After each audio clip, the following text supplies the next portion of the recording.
Hi, today I'm going to be talking about material from your textbook from chapters 9, 10, and 11. Uh, I'm going to be talking about the South, the North, and to a lesser extent, the West.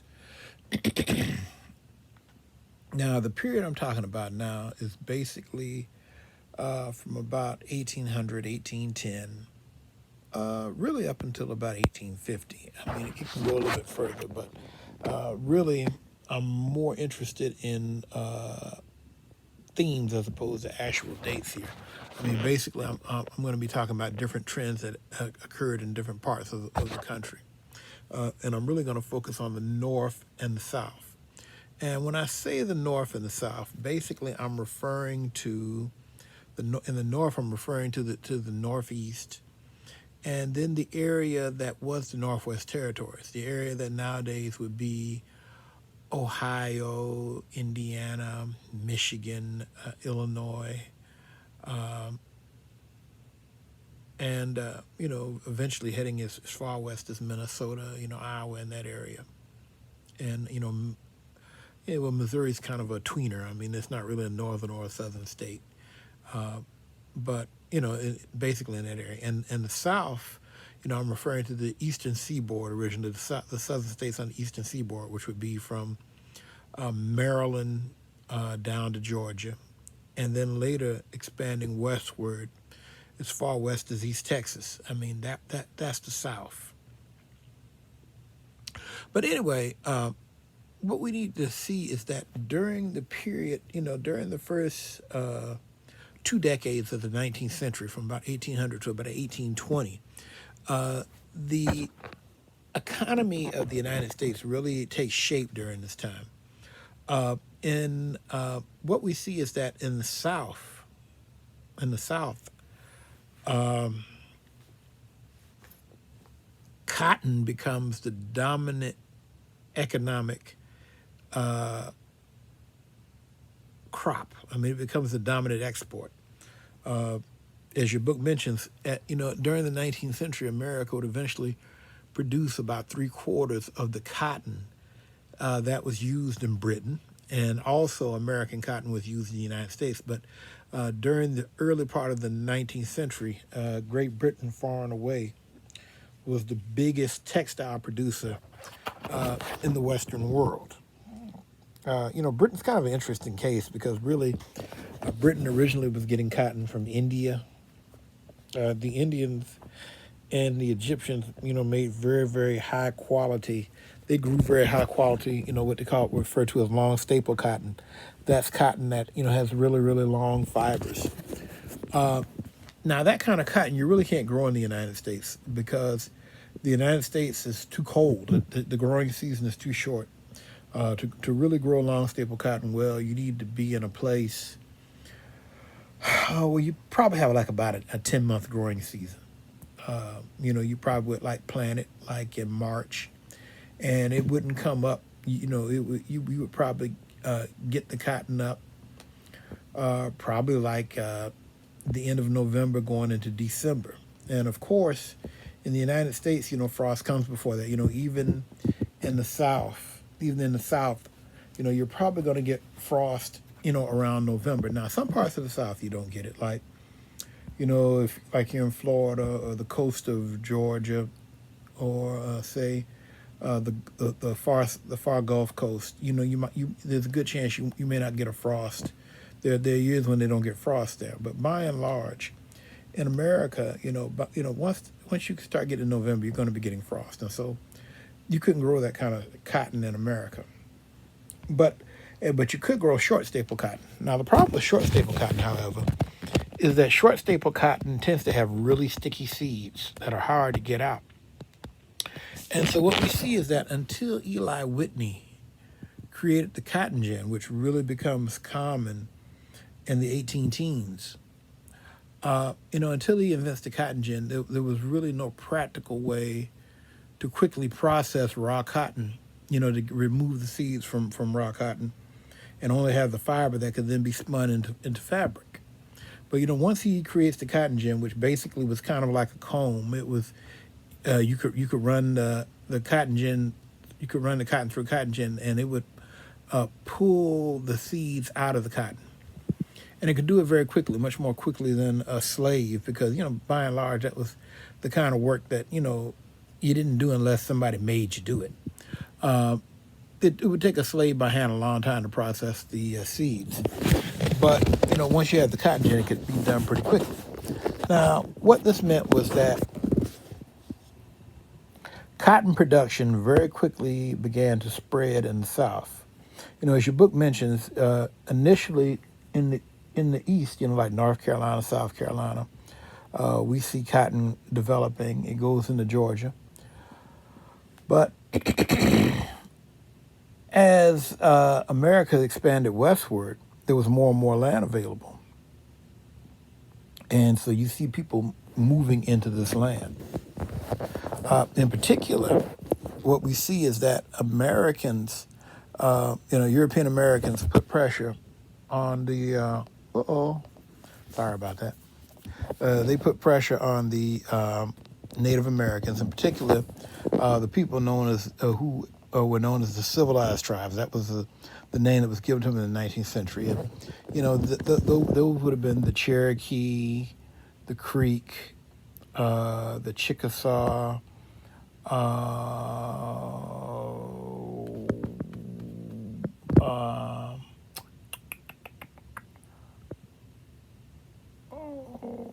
oh my goodness, I can't remember their names. Right, let me go back and take a peek for a second. I cannot remember those names, but those are the Seminole, and that's four. And I can't remember that fifth name right now. I am drawing a blank.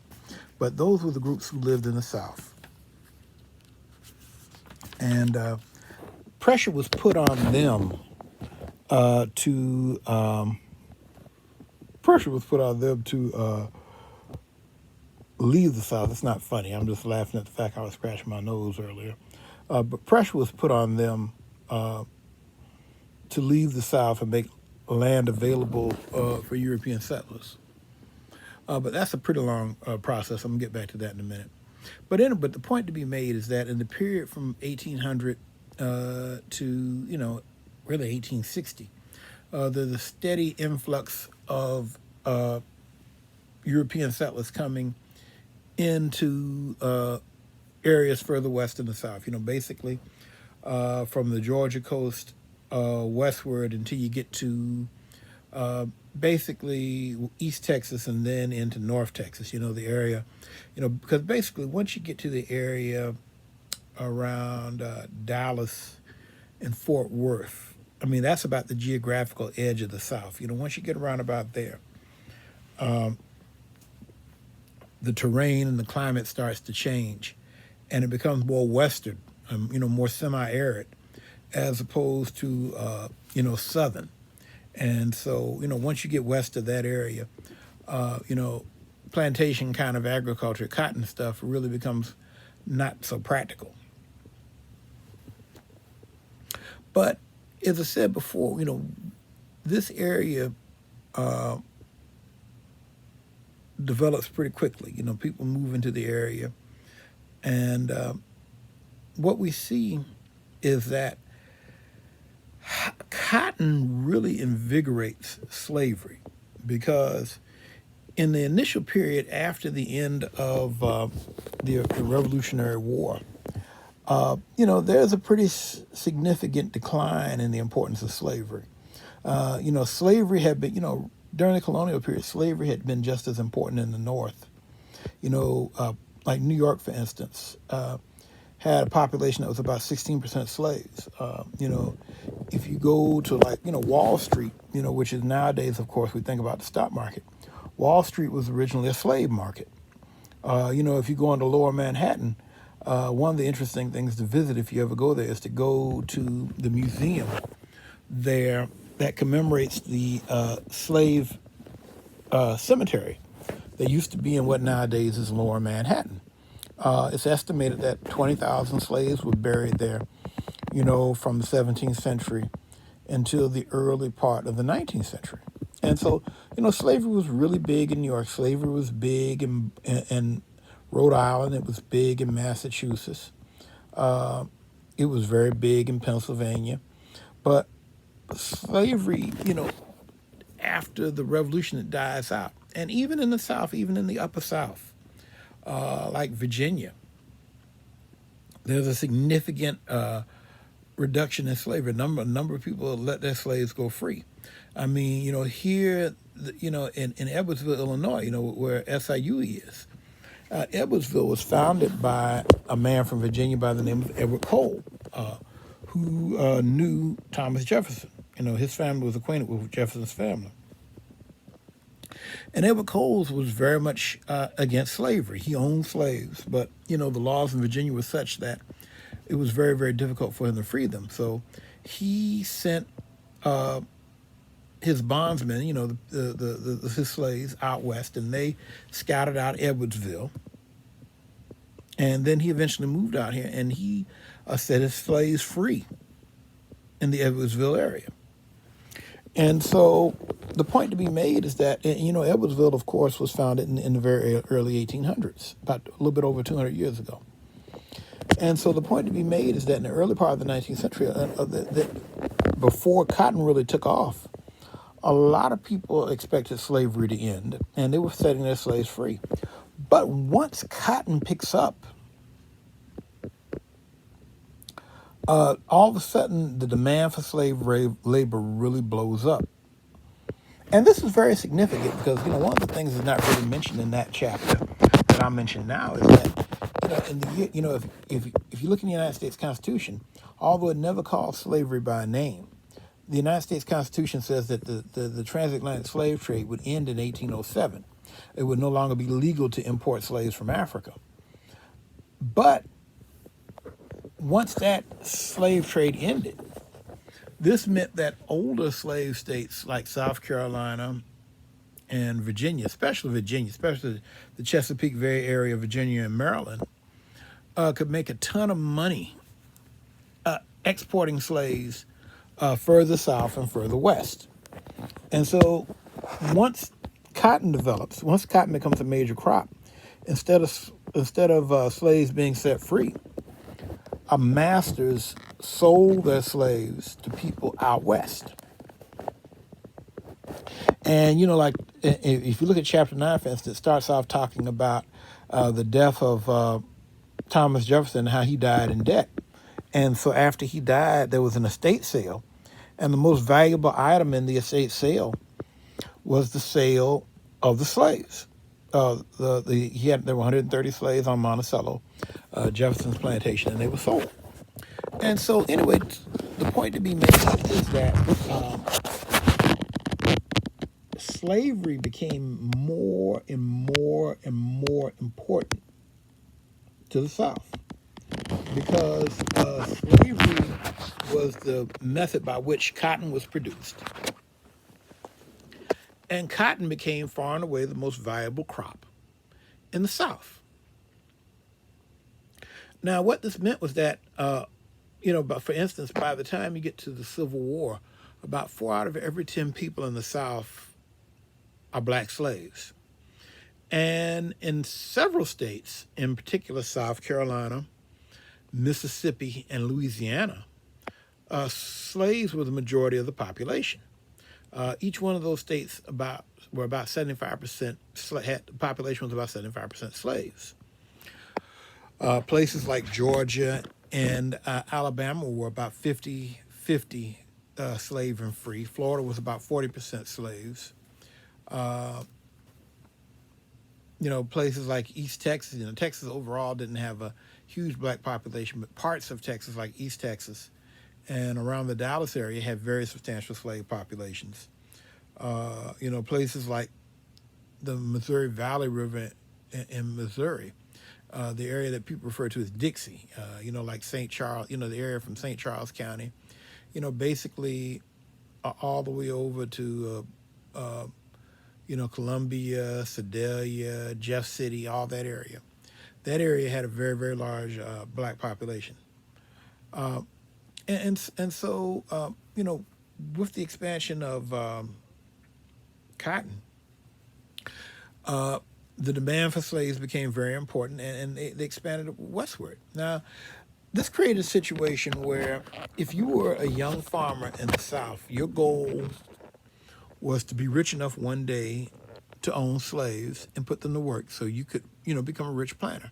I mean, basically, you became a planter once you owned about 20 slaves, as the book mentioned. Now, most whites in the South never got enough money to to buy slaves and set themselves up like that. But that was always the aspirational thing. And so you have a situation in the South where the economy really revolves around cotton. And so this means that since farming is the most important thing in the Southern economy, the South develops relatively few towns. Charleston's a big city, New Orleans is big, Memphis becomes big, Atlanta would become big later on, but that was because of the railroad, which is kind of a different story. But, basically the early Southern towns were either on the coast, the ocean, like Charleston or New Orleans, or else they were on rivers like Memphis in the interior. And the reason big cities were there is that facilitated the movement of cotton. But once you got outside these major cities, the South had much fewer towns, and also there was a lot less industry in the South. I mean, things pretty much revolved around cotton. And so you had a situation where you had a lot of, like the book mentions, you had a lot of, yeoman farmers, YEOMAN farmers. These were independent farmers who owned their own land. They were the majority of the white population, but the white population that had the most were plantation owners. Those were the people who really dominated society. Now, the thing to understand is that because slavery was so important for the Southern economy, over time, Southerners really began to defend slavery, really began to work hard to justify it because that was the foundation of their wealth. Also, Southerners really were very connected to the international economy because the biggest market, as I said earlier, the biggest market for American cotton was Great Britain. And so they weren't so much worried about the domestic market as they were about the international market. And so this really brings into the contrast between the North and the South because the North went in the opposite direction. Now, the North really developed its economic strength through the development of infrastructure. If you look in the beginning of chapter 10, it talks about how in the North there was a concerted effort to build roads, and then eventually build canals, and once the technology arrived, to build railroads. And so what we see is that with the development of the Erie Canal, which went from Albany to Buffalo, once that was created, it was possible to go from the Great Lakes, the stuff from the Great Lakes and Lake Erie, and bring that all the way to Albany, and then transfer it from Albany, go from the Erie Canal in Albany to get on the Hudson River and go to New York. And so ultimately, this meant that raw material from as far west as Minnesota, the iron mines in Minnesota, could be made easily available to people in industrial areas further east, through the river system, to either, going through the Great Lakes and then going through the St. Lawrence Seaway, or going through the Erie Canal. And so this facilitated the movement of raw materials and the movement of goods. It also allowed people to move. Now, the other thing, too, is that there were, you had new technology. You had steamships being developed. The railroads were being developed. And so this allowed people to move around a lot more. Now, what we see in the North is that there is a movement away from, whereas in the South, most people in the rural South, free white people, continued to be independent farmers who were largely self-sufficient. What we see in the North is that with the development of transportation and eventually the development of technology and industrialization, farming changes. You know, instead of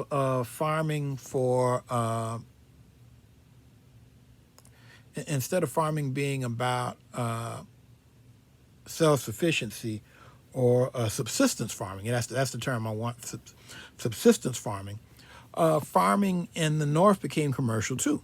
You know, now this is one thing. It's kind of odd, actually. This is one thing that the North and the South had in common. You know, farming becomes commercial in the South, but it's revolves around producing cotton, a crop that's used for textile manufacturing. Excuse me.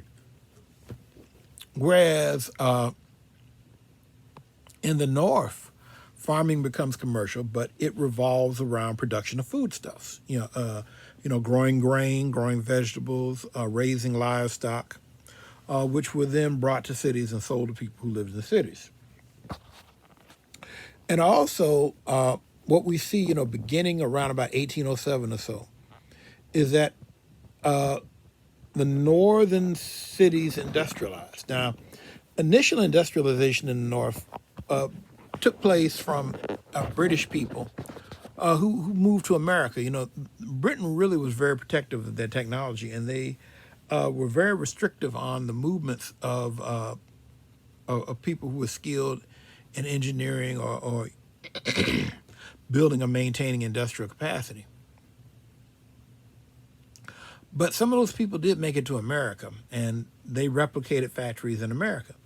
Now, as the book mentions, Eli Whitney, the great inventor, the guy who invented the cotton gin, he also came up with another major concept in American industry, which is the notion of interchangeable parts. Like they mentioned in 1798, when he got a contract from the federal government to build 10,000 rifles, he was able to build a lot of rifles by basically setting up dies and patterns and, making all the rifles with matching parts.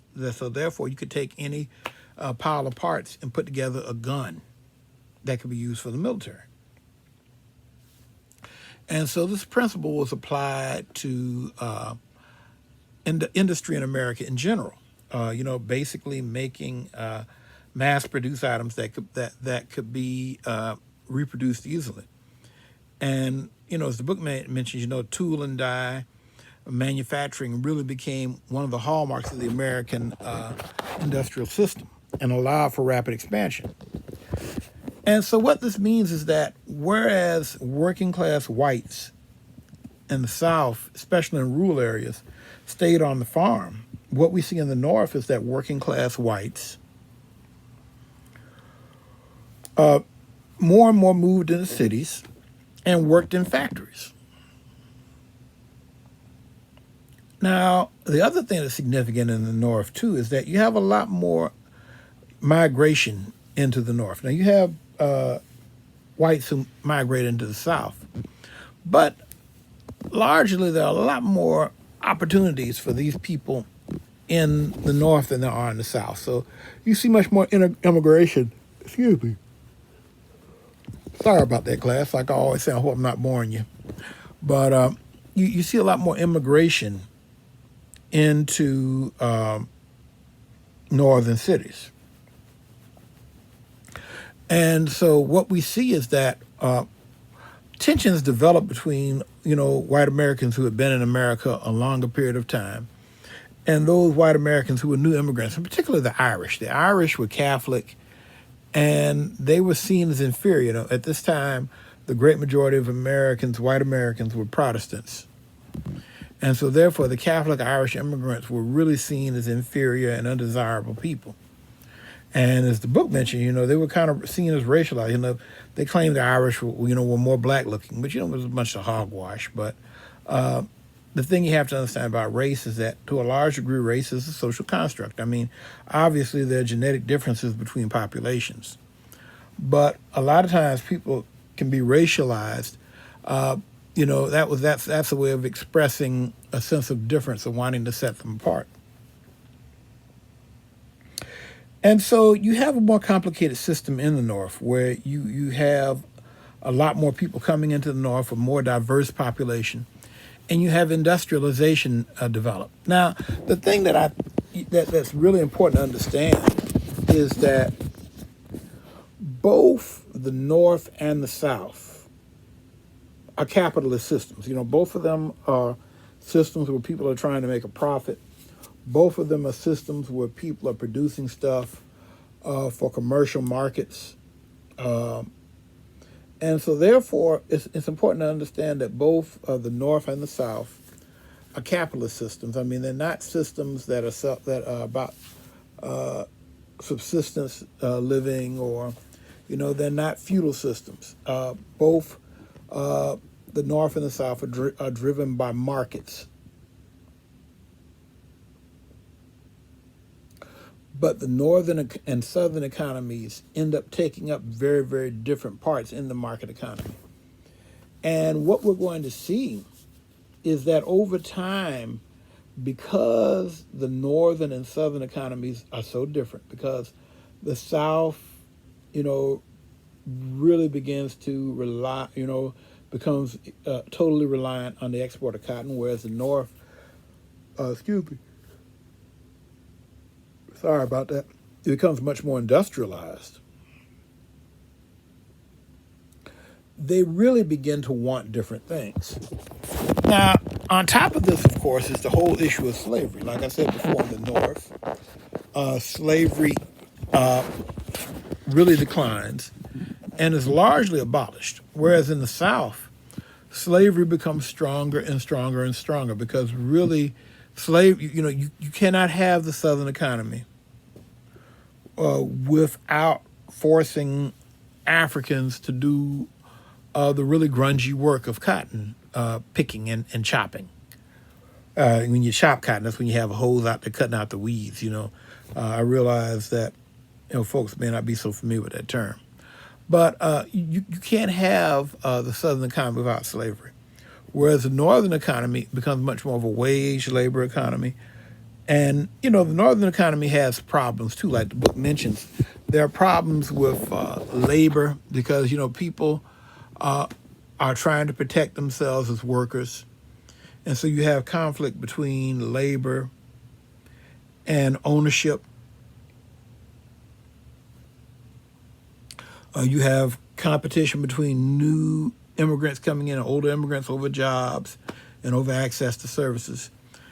And also you have racial issues in the North too, because you have a free black population. And although Northerners don't support slavery by and large, doesn't mean they love black folks. And so, racial issues become an issue in the North too. Ironically, some of the people who end up being most hostile to blacks, are the Irish, the people who were said to have been similar to blacks. But the Irish, really end up, wanting to really prove their whiteness. And so that results in a significant degree of hostility towards blacks.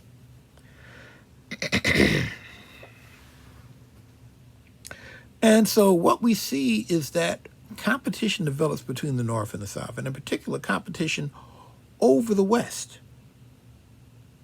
Now, we're going to talk about this more when I talk about the Mexican-American War and the expansion into Mexico, the expansion into Mexican territory, and the whole question of how far can slavery expand westward. Because what happens is that both Northern and Southern politicians have competing visions of how they want America to grow. And their visions of how America should grow quite often come in conflict with each other. And also, the whole question of slavery, many in the North, see it as inherently immoral, whereas the South, even if a lot of Southerners don't really think slavery is moral, they think it's too important to let go. And so what we see is that, in the period, really from about 1820 to 1860, You have compromises, you have tensions rising between the South. But over time, the ability of the North and the South to compromise and work together declines, and eventually it declines to the point where, of course, in 1861, you have the American Civil War. And so that's something that we're going to talk about more in the next lecture. I hope this lecture is helpful to you. Thanks for your time.